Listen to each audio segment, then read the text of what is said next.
Reading with your kids. Hola, ni hao, konnichiwa, assalamu alaikum, shalom, mahaba, ciao, bonjour, namaste, jumbo, bienvenidos. Hey, my name is Jedley. Welcome to Reading with Your Kids. We're coming to you from the beautiful, wonderful, historical neighborhood of Reedville, located in the southwest corner of Boston, Massachusetts. We are so very delighted and absolutely honored that you are joining us in our mission to help all families grow closer through reading.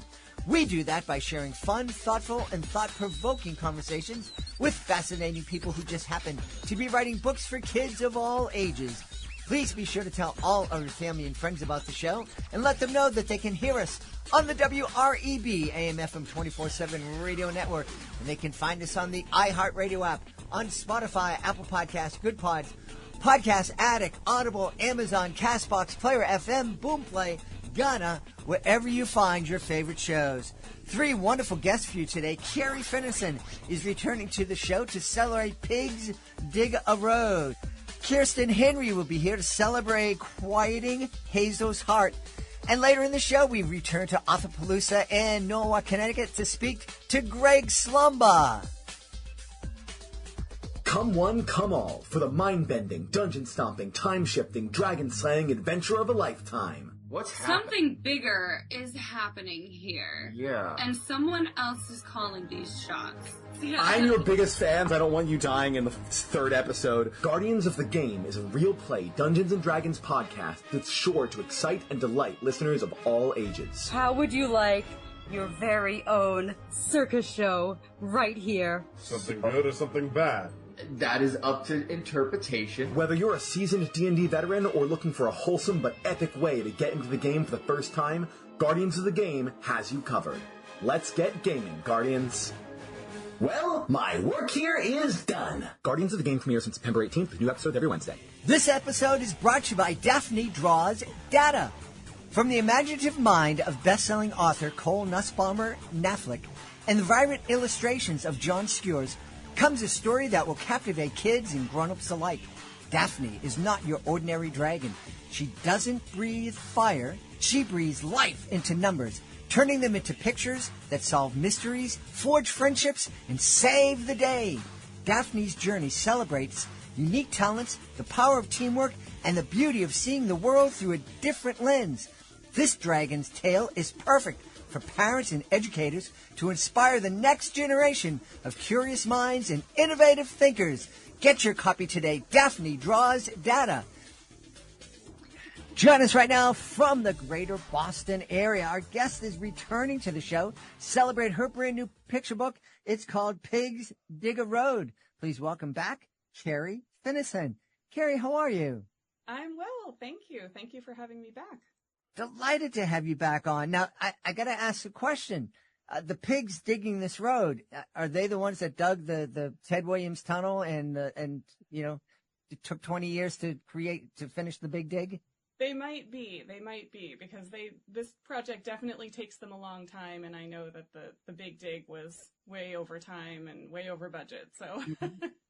Absolutely. So tell us about this book, please. Yes, so Pigs Dig a Road is, as you say, about a construction crew of pigs, Rosie, Pinky, Curly, and Stinky, and they are working on building a road to reach the Hampshire County Fair. So the fair is going to start, and people, of course, want to get there, but there's no road, so they have to build this road, and they have a lot of, I would say, enthusiasm for the project. They work hard. But they just make a lot of mistakes, you know, things happen, many mishaps, and Rosie, who's the leader of the crew, has to kind of redo all of the work that everyone's been doing. So she's working really hard. She's like running from place to place, getting all the work done and fixing everything that everyone kind of messed up. And she works so hard that she becomes exhausted and she falls asleep. And so then the other three pigs have to kind of figure out, how are we going to finish this project without any direction, right? So they have to kind of learn how to work together to get the job done and get the road open so that people can go to the fair. So it's sort of the theme of it is really about learning to work together. Mm-hmm. Mm-hmm. What a cool concept. And I love that Rosie is the kind of the foreperson of the group. Yes. She, as soon as I decided it was pigs, it wasn't always pigs. At the beginning, I was thinking maybe it's anthropomorphized trucks, right? So the trucks are just doing the work without like really drivers in them. And then for a while it was ducks because it's written in rhyme and obviously ducks rhymes with trucks. But then I thought, and my agent read it and she said, there's a lot of ducks and trucks books, right? Maybe it could be a different animal. And I immediately thought of pigs, of course. I don't know why. I actually do know why. I think it's because of Richard Scarry's books, which I loved growing up, right? So he has a lot of pigs that do work in those books. So I thought of pigs, and then I thought, a pig who's pink obviously would be named Rosie, right? And also a little bit of like the influence of Rosie the Riveter, hardworking lady. So I thought, this can be the pig in charge, and she'll direct the rest of the pigs. Awesome. I love that. And I think it's great to see, for young kids to see, female characters in lead roles and in jobs that are typically thought of as male. Yes, I totally agree. And I think that in addition to that, back kind of a long time ago when I started writing picture books, I read an article, and I wish I could find the statistics or remember exactly what it was, but it was kind of surprising because the article said that a very low percentage of animal characters that are depicted in picture books are female. They're mostly male. So it was like, 18% are female and the rest of animal characters are male, which I thought, hey, we should probably change that, right? Because obviously, like, at least half of the animals you see out there in the world have got to be female, right? Probably more, actually. But so I kind of actually made it a little bit of a mission to have female animal characters in my books when I write books about animal characters. So that was another reason why I wanted her to be female. What if, first off, it's fascinating that someone would sit down and say, let's do some research and find out how many animal characters are male and female. Sounds like one of those studies you hear mocked, and that thousands and thousands of dollars are spent on.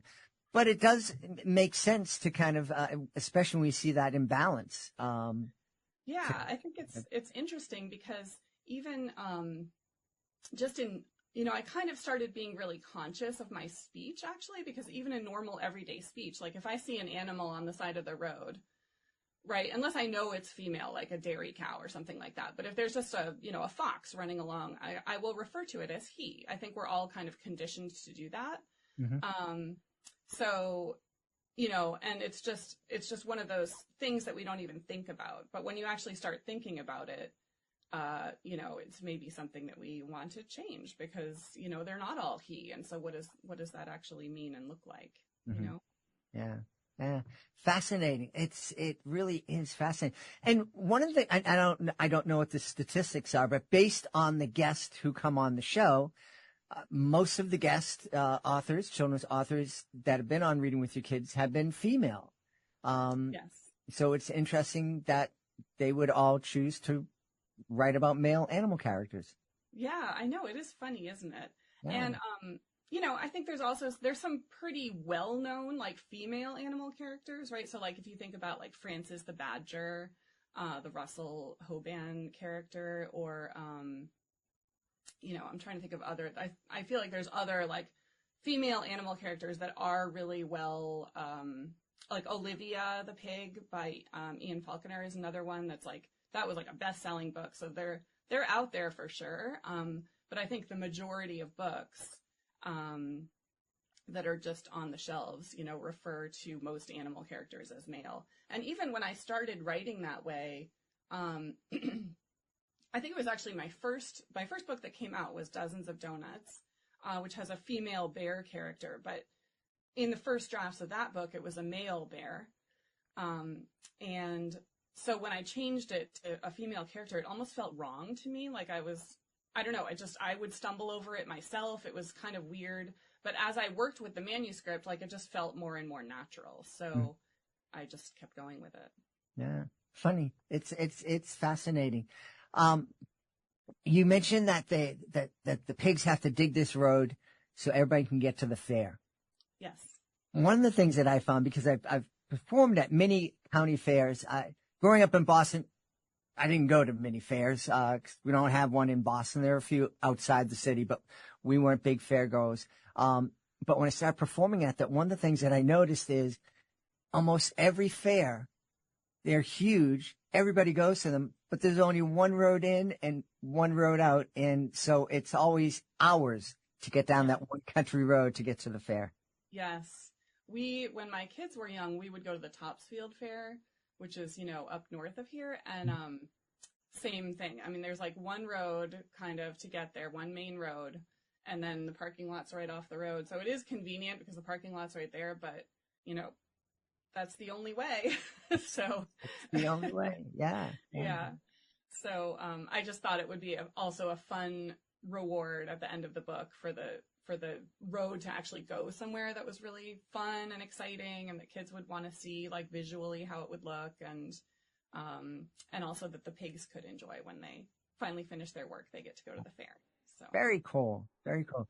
You mentioned in your note to come onto the show that you actually did a lot of research into road building. Yes, I did. And that was pretty interesting just because, you think you're writing a fictional book, it's fictional.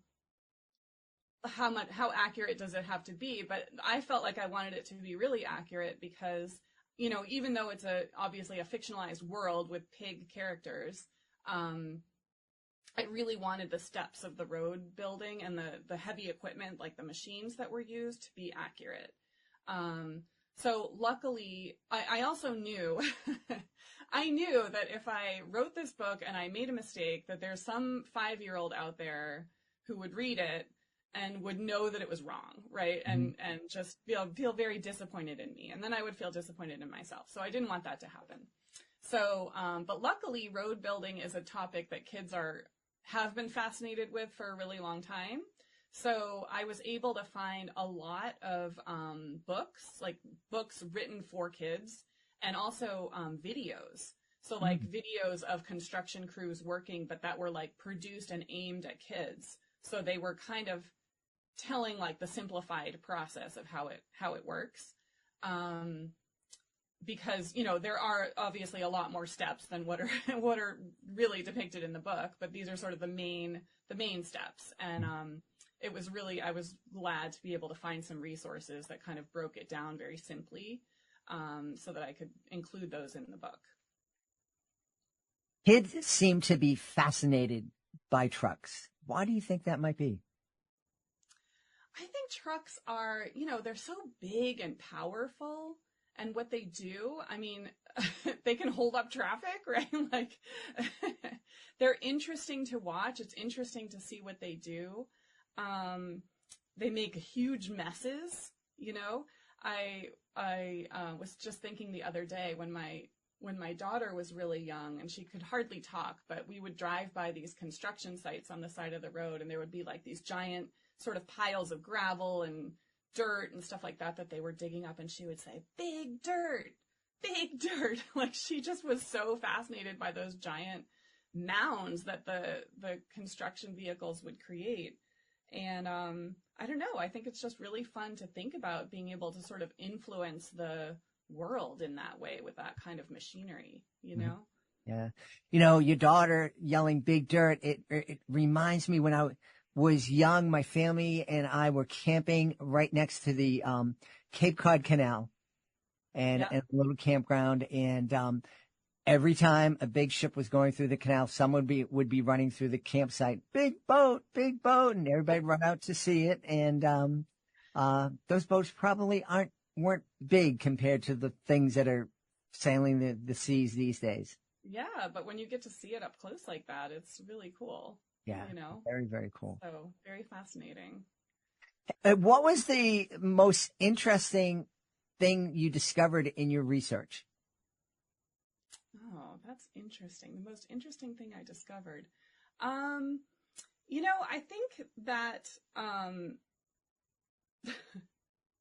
well, for one thing, I never really realized the difference between a loader and a bulldozer, but now I know what the difference is, right? A bulldozer has, well, it could be the same base machine, but they would load on something different on the front. And then a lot of times a bulldozer will have track wheels as opposed to like wheels, right? But so like for me, like just knowing the details of this machinery, and how inaccurately I was actually thinking about it, and just my like wild stab at like what would happen next when you build a road. Like, of course, you dig the path and then you just lay down some asphalt, and there's like an incredibly careful process of like grading and regrading and making sure the drainage is right and all this other stuff. And so I think just like really the amount of care that goes into actually making a road, and maybe why they take so long, right? Like you would think they would just be able to get it done, but no, it actually is a very long, involved process. I found out that every road is kind of there's a grade to every road. Like they're pitched a certain way, yes, so that the water will run off, right? Yep. And yeah. I found that out last year when I was in a wheelchair for a few months and trying to wheel myself down the street, and the wheelchair kept on going over to the curb because of the grade and the. Oh my goodness. Yeah, that's something I probably wouldn't have thought about, but yeah, I can see where that would be a big problem, like. Yep. For sure. I certainly hadn't thought about it before that myself. Yeah. Hey, do you think maybe here in Boston, people from outside of Boston obviously don't know the term storrowed, and I'm wondering if maybe that might be so. For those of you outside of Boston, and for anybody in Boston, listen to this. It's kind of important. There's a road here in Boston called Storrow Drive, and it's great, and it runs along the river, and it's very pretty, and it gets you places fairly quickly, other than at rush hour. But there's very low clearance on this, and there are lots of signs that say no trucks. Many signs. I was actually just there the other day, and I was like, there are actually a ton of signs. I don't know how you could miss the signs. And then they get the thing hanging down, so if your vehicle is too high, it hits it, and it would make a noise. Right. But still, almost weekly, there's a truck that gets pulverized by going underneath too low clearance. Right. And, the worst is, the end of summer, the end of August, and moving day in September 1st is like, that's when they really get it, because people are coming from out of town. Obviously they miss the signs, or maybe Google Maps like tells them to go a certain way, and they do. And then they get stuck. And they get stuck. Yes. So many students on their way to Harvard and BU and Boston College get stuck on Storrow Drive. Yes. Maybe that could be the next project for the pigs. I love that idea. I think that they could, I think these pigs need to build something else. So I'm thinking I actually do have an idea about having them build a bridge possibly, but we'll see if that actually comes to pass. But, I think that would be a really interesting topic, and, one that kids like. And I started doing a little research actually about it, and bridges are fascinating. So they really are. I think, I think Pigs Dig a Road would be a really fun book to read with your kids. Just imagining all the rhymes and,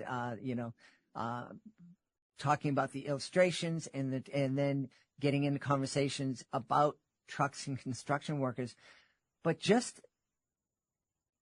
I think it could be a great vehicle to get kids thinking about all the things that we take for granted. How did this sidewalk get here? What went into making the sidewalk, or the streets, or the bridges, all the things that enable us to travel all around the world? Yeah. When you really start looking at like civil engineering projects, it's pretty amazing. I mean, I love like driving around and just seeing the old bridges from like the 30s, you know, like the federal projects, the federal bridges that were built all during the 30s and stuff, and just the amazing things that they built that still last today and are beautiful. And, you know, just, it's incredible what people can do when they work together. And they work together. They put their minds to it. Absolutely. So, yeah. I think it's a really interesting topic, and I understand like why it's fascinating to people to see that stuff. Yeah. I think it would be really great in this time where we're seeing, at least in the media really highlights all the division that's going on and the animosity, and people not being able to get along or even talk to each other. I think it would be great to just remind our kids of, you know, what it takes, you know, that this little thing that you keep in your pocket that you might shove in your kid's face to keep them quiet when you're making a phone call. It takes a sea of people to make, you know, to build the towers, to make the towers work, to code the computers, to make the phones. It's just kind of mind-boggling how many people are involved at every time you make a phone call. It really is. And if you start to think about, you know, even simple things like, how did this can of soda get here? You know, like, what are the ingredients to it? How did the can get made? Who shipped it? You know, who invented the product in the first place? And like, there's just so much that goes into every single thing that we use, thing that we see, the buildings that we live in, you know, the buildings we work in, schools, you know, there's so much to it. And yeah, I mean, I think it's really interesting to think about. Yeah. Yes, I do. And I think when we realize and we help our kids realize that, no, actually we're all pretty much getting, you know, and maybe not when we're talking about politics, but we're getting along pretty well here. Yes. And we're doing great things. I think overall we're at a pretty good point of human history, right? I wouldn't want to maybe exist at any other time in human history. This is a pretty good one to be in, especially for us here in the U.S., right? But I think, yeah, we've kind of figured some stuff out at this point, and let's hope we don't forget about what we figured out. But yeah, I think we're doing pretty well. Yeah. So.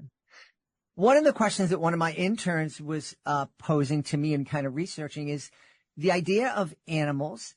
And why do you think kids respond so well to stories with animals in it? Not just, and animals like your pigs, where they're doing human things and taking on human characteristics.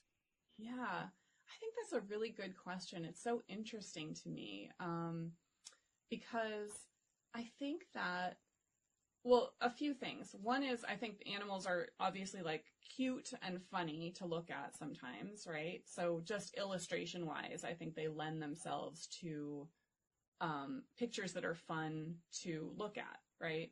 And that's what a picture book is about. I mean, you see sort of less and less animal characters as you get up into like middle grade books, right? Kids want to read about themselves, of course, but I think also, as someone who writes picture books, you know, animals can do things that, and can be childlike in ways that real kids and real adults can't, right? I don't think it would be nearly as silly or fun to see a book of human construction workers like making all the same mistakes that the pigs make in this book. It would just be a little weird, like, you know, and maybe concerning that the humans are making all these mistakes, you know what I mean? And not quite as, you have to kind of suspend your disbelief, right, to believe in that. So you're kind of already suspending your disbelief because you're believing that these animal characters are doing the work in the first place, right? So then the fact that these sort of crazy problems happen isn't quite so unbelievable, because you've already kind of given up that idea that this is going to be totally realistic story, right?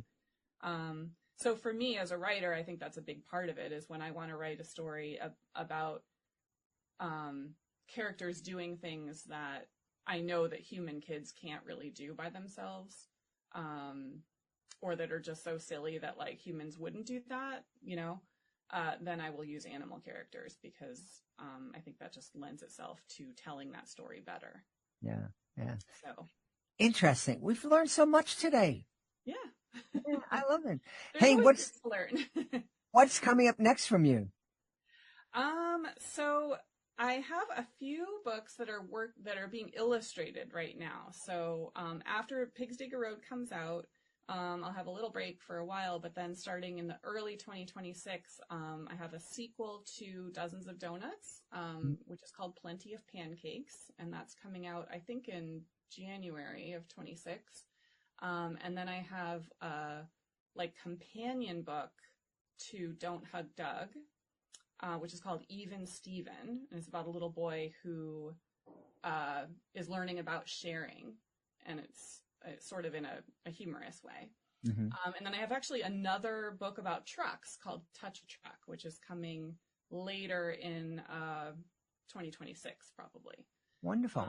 So yeah, when I kind of actually wrote that one around the same time as Pigs Dig a Road, so I was like just in truck mindset.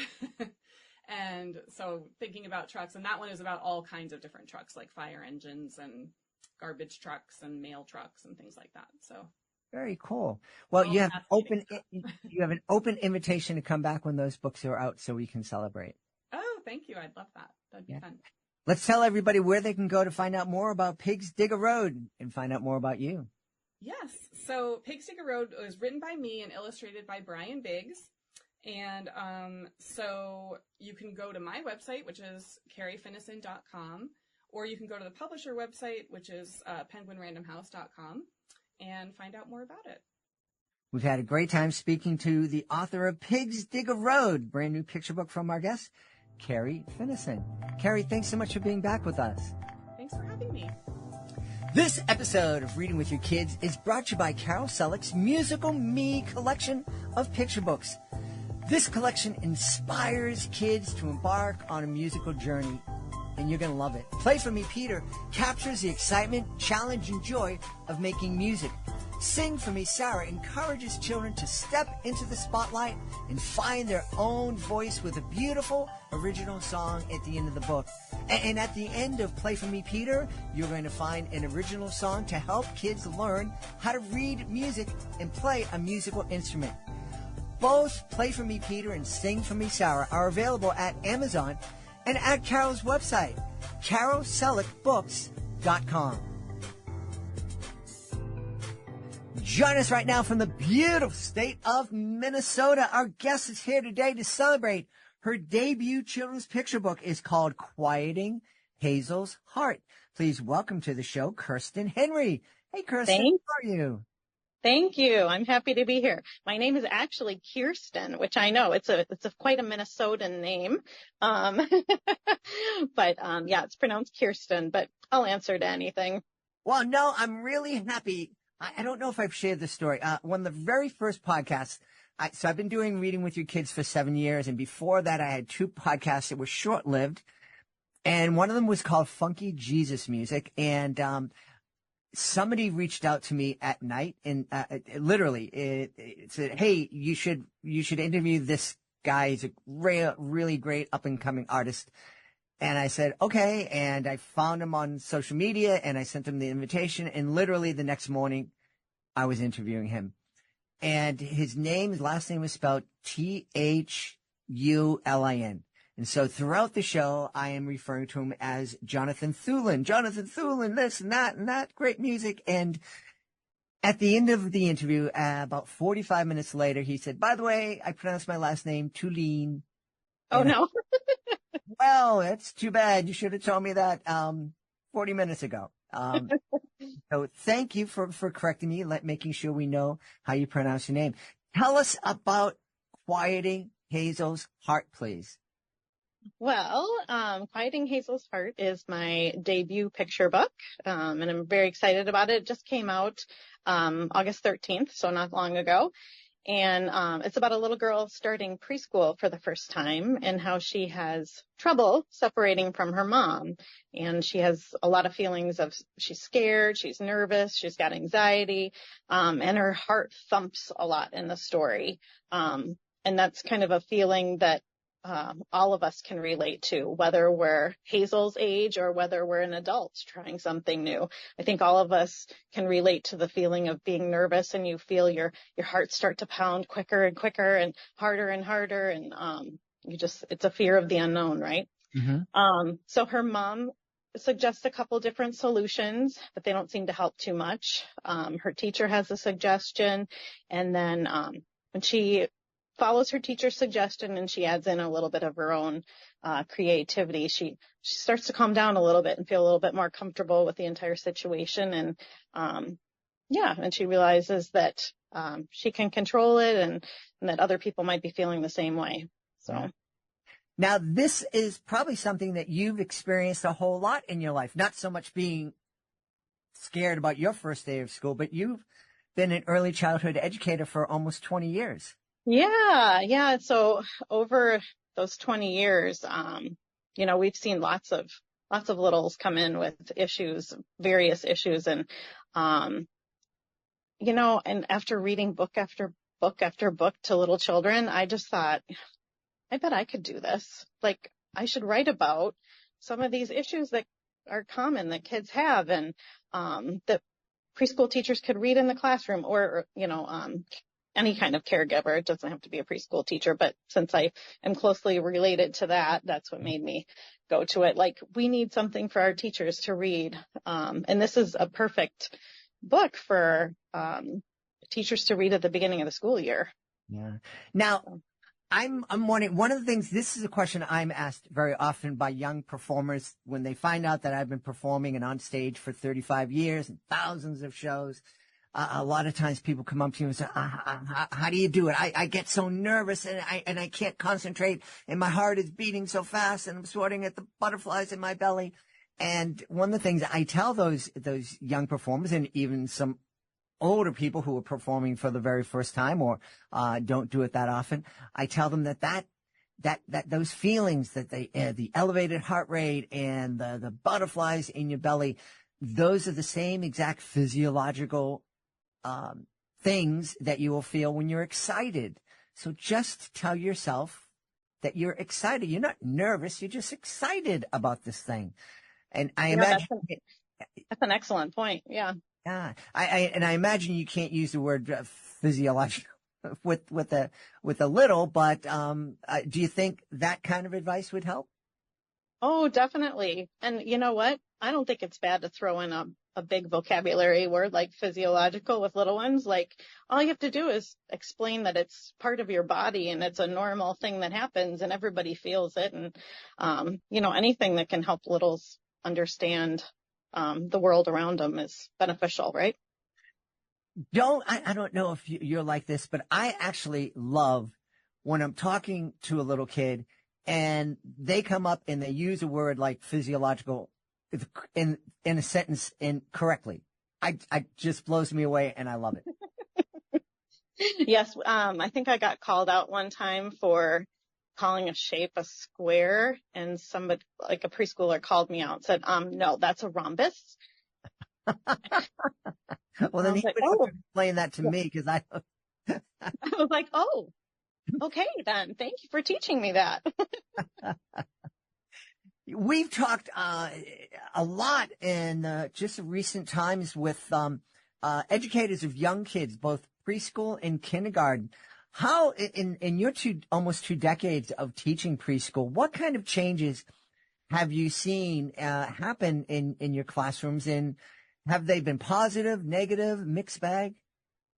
Probably a mixed bag, but I suppose the reason I wanted to write the story is because there's a lot of common issues that come up, and I just thought, if I could do something to try to help families that are struggling with these issues and how to help their children, it was just a little goal of mine that I wanted to do. Yeah, we've seen all kinds of issues, separation anxiety to, kids maybe needing, special needs help, and just, there's so many different, things I could go into, but I can't get into too much of it, but yeah. Are you seeing, more and more kids, having to deal with anxiety? Obviously, first day of school, you get the jitters, meeting all these new people. You're in a new place. That's to be expected. But we hear that there are so many kids at very young ages dealing with anxiety to the point where some of them need to be medicated. Is that something you've experienced? Well, recently we have seen a fair amount of children that that do have trouble separating and have anxiety at the start of school. And I don't know, I don't have all the answers. I don't know exactly what that's attributed to, but I feel like the pandemic could have had something to do with that. A lot of the children that we're having like last year, this year, they're what you'd call the pandemic kids, which is a poor label to give those groups of children. But a lot of them haven't had large group experiences and know how to function as part of a group. And, so that's what made me want to give this message out, is to try to help. Yeah. Well, when you think about it, I'm almost 100 years old. So the 2 years that we were locked up, was a very small part of my life. However, if you're talking about a 4-year-old that's entering your preschool class, he spent half of his life in seclusion. Yeah, or with a mask on, unfortunately. Yeah. Wow. I wonder how that is going to affect those kids as they grow. And continue their education. Have you heard any theories or any predictions? No, not really. I haven't really heard any theories or predictions. I would just hope that, I think it's going to take a while, but hopefully things will get back to normal, whatever you want, however you define normal. Yeah. So how was the experience writing this book? Oh, I learned so much. I feel like I've always had a creative side to myself. Like I used to scrapbook a long time ago. I like to make handmade cards. I've made baskets. I like to make things. And so, in the back of my mind, I had this idea for, I'd love to try to write a children's book sometime, but I have no writing background. And so I was like, well, what do I do? So I went online and I found an online course, Journey to Kidlit, and I took their classes and I just started. And boy, those original drafts were pretty sad, but but we all got to start somewhere, right? And so I just kept at it, and then I thought when I knew it was ready, when I had it critiqued several times and it was good to go, I tried to send it to a couple traditional publishers, and I knew that it was going to be months or years, or if I even heard any responses at all. So I thought, I'm just going to do it, and I decided to go with a hybrid publisher. I went with BiblioKid Publishing, and I did my research first because I, knew that there were some hybrid publishers or vanity presses, which get a really bad rap. And so I did my homework, checked it all out. I went through BiblioKid, and I've learned a ton about the entire process, even like the basic terminology in publishing a book. And so, I've learned a lot. I do have a couple of ideas for sequels for Hazel, more adventures in the classroom for her. And so I may try self-publishing, give that a whirl and see what I can do, with a little assistance on the side, of course. But overall, the online Journey to Kidlit experience was wonderful, and BiblioKid has been wonderful, helping me through the whole process. Great. Well, we love Brooke and Biblio Kids and the Journey to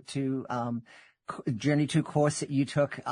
Great folks. We've had a lot of their authors on, and Brooke has been on the podcast as well. And so I'm happy that you connected with her. Yeah. Yeah. Yes, I have nothing but good things to say about her and her staff. Yeah. So Hazel is a name that you don't hear that often anymore, or do we just not hear it here on the East Coast? No, I haven't heard it in a long time. I think I had a preschooler in our program. Oh gosh, that was probably 5 to 10 years ago that I think had that name. But no, I wanted a unique name. And I really enjoy alliteration, so I wanted something that went with heart, even though the quieting doesn't necessarily go with that. But yeah. I probably just searched names that started with a certain letter, and I was like, oh, one just struck me. I was like, yes, that's going to be her. That's Hazel. That's cool. So no, I don't have, Hazel isn't, she isn't modeled after any one preschooler that I've had in the past. She's kind of a combination of lots of different children. Yeah. Same with her teacher, Mrs. Pearl. So neat. Those teachers work so hard every day. Well, it's true. My beautiful wife taught for 34 years. She noticed, one of the things that she noticed was, that the partnership that she felt with the parents when she first started her career, that changed over time to the point where, the parent-teacher relationship was almost adversarial. She was really good in terms of being able to develop a great rapport with all of the parents that she had. But she noticed more and more, especially her colleagues, that anytime there was a call home or a parent came in, the parents came in with kind of the on guard, ready for a fight, as opposed to let's sit down and collaborate. Is that something you've noticed on the preschool level? No, not at all. Actually, so our program, we're housed inside of a church. So we're a faith-based program. And so we feel very strongly about having collaboration with the parents and having the parents involved. And, so I'm not in the classroom right now. I'm the preschool director, but, my staff does an excellent job, just connecting one-on-one with those families and making sure that they know that we really only have their child's best interest at heart. And, we try to do everything we can to help those children and to help their family overall. Mm-hmm. Mm-hmm. Have you taken the time to think, obviously you've touched hundreds of kids' lives and hundreds of families' lives over your 20 years in the classroom and in administration. But now as an author, and this book is going out and people all over the world have the potential to meet Hazel. Have you taken the time to thought that you're going to be touching the lives of thousands of kids all around the country and maybe all around the world? Oh, you just gave me goosebumps. Thanks for saying that. That's what we hope. I suppose that's what all authors hope, is that they can touch tons of people. But yeah, now that you say it, I just had visions of teachers in classrooms reading to little kids, or kids climbing up on mom or dad's lap before bed the night before school starts. And it makes me feel really good, like I'm contributing something extra to try to help families. Mm-hmm. One question that just occurred to me is, obviously, this would be a great book to sit down and read with your young kids, and I imagine that families would talk about that first day of school and the nerves and what do you remember what it was like your first day of school? And I'm imagining too, it could be a great tool to have before school starts. Or do you think maybe it might make a kid a little bit nervous if she's hearing about Hazel being really nervous in school? That make her extra anxious. And if it does, how could we kind of harm our kids as we're reading Quieting Hazel's Heart? Yeah, it could go either way, right? It could, it could really help or it could backfire on you. I think you kind of have to know your child. If your child seems to get anxious at the thought of something, a parent's going to know whether or not they should tell them about it way ahead of time, right? So, I guess I would suggest reading it maybe in the couple weeks leading up to it and just talk them through it that, yeah, see, Hazel's nervous just like you. And what did Hazel do? How did she solve her problem? Right. Yeah. And what could we do? Because you know what? It's not going to be the same answer for every child because every child's different. So, what works for one might not work for another. Yeah. But go ahead. Now, I was going to say, you make a great point. Every kid is different. And hopefully teachers, preschool teachers, kindergarten teachers right through, senior year of high school, are given more flexibility to be creative and to tailor their lessons to meet the needs of the kids and not expect that everybody is going to fit in the same box. Exactly. Yep. Yeah. And you can try to figure out some tips and tricks along the way that might work with some. Like we have some that some tricks that we try to use in our program that really seem to help. Like they have a photo album that our 3-year-olds, our little ones, will fill a photo album at the very start of school. So, the open house week, we give it to the parents and they're to fill it with pictures of their family. And then they bring that little photo album back to school and it stays at school. And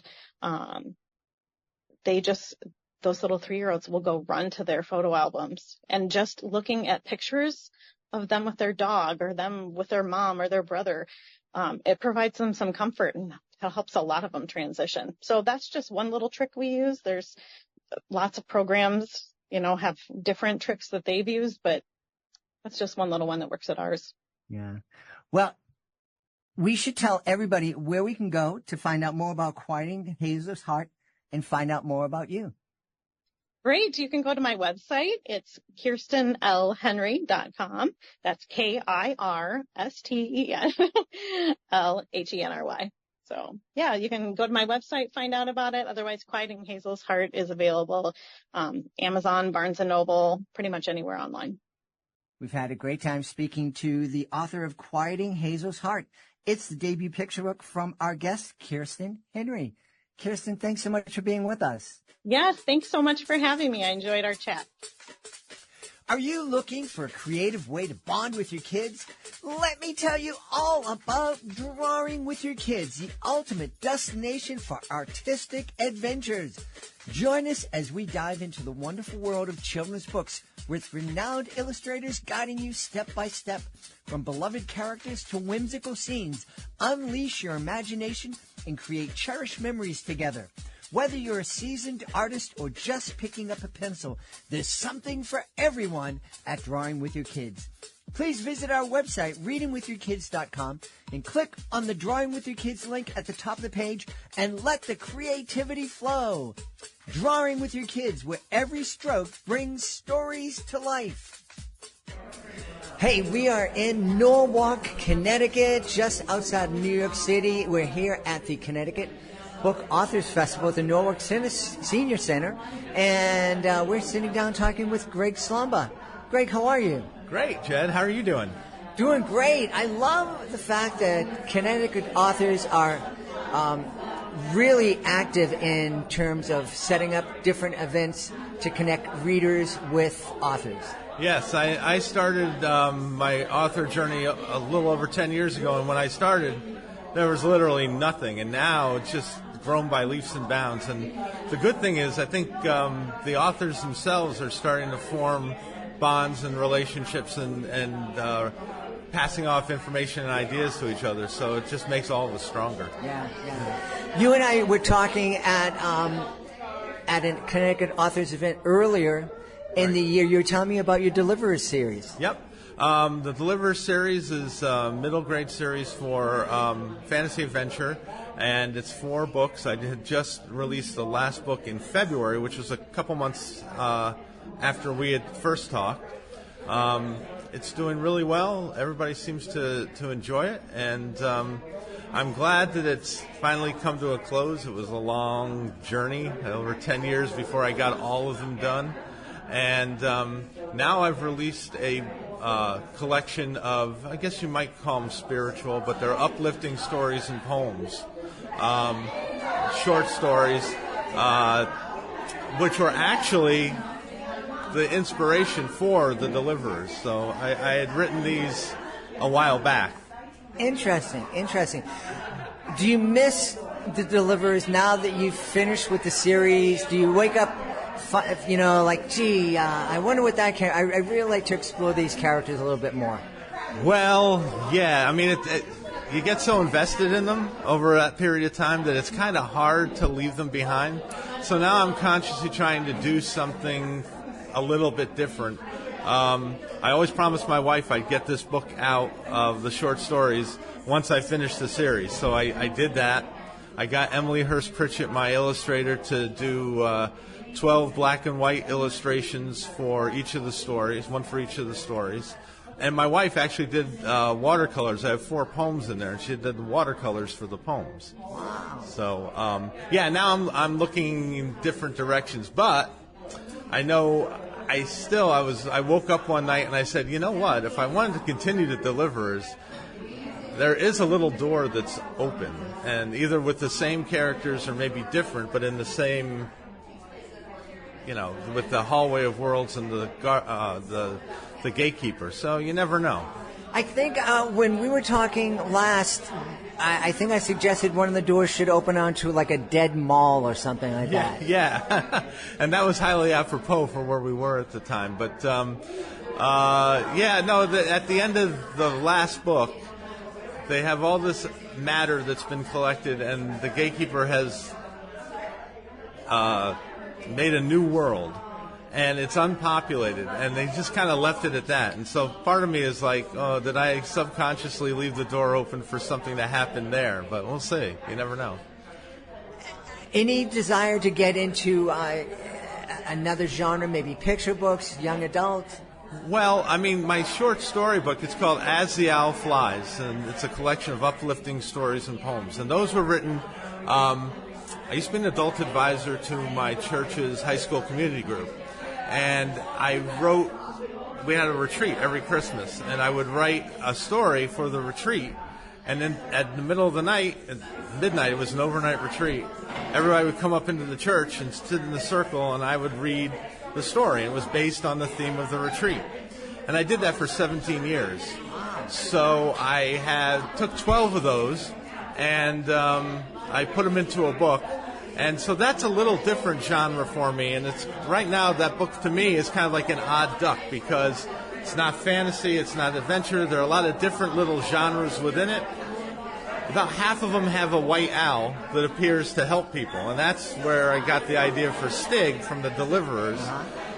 But it's more of like a religious / spiritual, but it's for teens, children, and anybody on up, really. But yeah, now I'm considering, in fact, just last week I was fiddling around with a character that popped into my head, and he's probably in his early 20s, and he's really snarky, and I've written a couple thousand words, and it's a fantasy, but he's, like I said, he's really snarky. He's written in first person. Oh, excellent. So that'll be a little different genre, I think, yeah. Is that snarky character based on somebody close by? No, I think it's just a voice in my head. maybe someone that you wanted to be. Me, yeah. Where can people go to find out more about the Deliverers and your new book? Amazon.com, they're all for sale there. You can go to deliverers.net. That's one of my blogs, and then I have an author blog Greg Slomba, author.blogspot.com. Greg, thanks for being with us today. Thank you very much. It's always a pleasure catching up with you, Jed. I appreciate it. We hope you've enjoyed this episode of Reading with Your Kids. In fact, we hope you've enjoyed it so much, you're going to join us for the next exciting episode of the show. I'm going to go one step further. I hope you enjoyed the show so much that you're going to write a review of the show on whatever podcasting app you found us on. A 5-star review on Spotify would be a huge help in advancing our mission of helping all families grow closer through reading. Also love for you to connect with us on social media, facebook.com/readingwithyourkids, at readingwithyourkids, on Instagram, at GedleyMagic, on Twitter. And of course, please visit our YouTube channel, youtube.com/readingwithyourkids. Want to thank the folks who made the show so wonderful today, starting with our guest, Carrie Finison. Please be sure to check out Pigs Dig a Road. Kirsten Henry, be sure to check out Quieting Hazel's Heart. And of course, Greg Slomba. I want to thank my team, Fatima Khan, Chris Doherty, Rory Grady, Judy Hu, Stella Sheree, Hannibal Sanj, Alyssa Montiero, Devin Hill, Riley Oluwu. I want to thank my beautiful wife for all the support she gives me. Most of all, we all want to thank you. Thank you so much for taking the time to join us today, and as always, thank you so very much for taking the time to make the world a better place. And you do that every time you read with your kids. I'll be looking for you in the next episode of Reading with Your Kids.